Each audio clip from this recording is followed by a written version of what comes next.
Now let's start with a new topic called substrings. Substring returns the substring from a string. We have a simple variable called a string, and hello world print substring. If you wanted to print the first 5 bytes, then you can give the starting position and the total length. So this is how, as you all know, like in Perl, the indexing starts from 0, so that's the reason I have to give as a 0 here. And in other languages it might start either with 0 or 1, but in Perl it starts with 0. And you have to give a substring function string 0, 5, then it prints hello here. So let's see an example by writing some program here.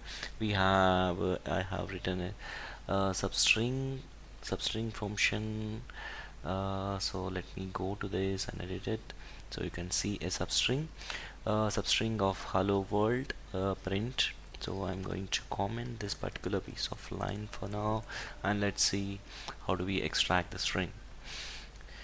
Hello world, I wanted to print this, so the function is a substring substring.pl.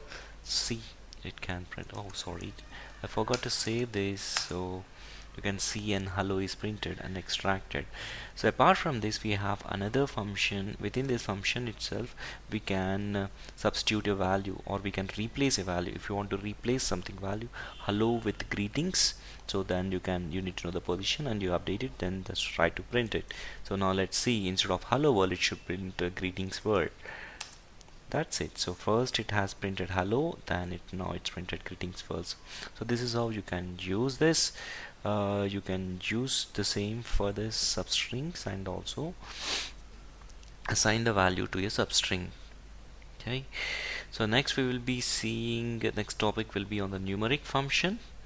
Well, thank you so much for watching this video for now. So I will be coming up with a new topic, that is new numeric function, in the next video.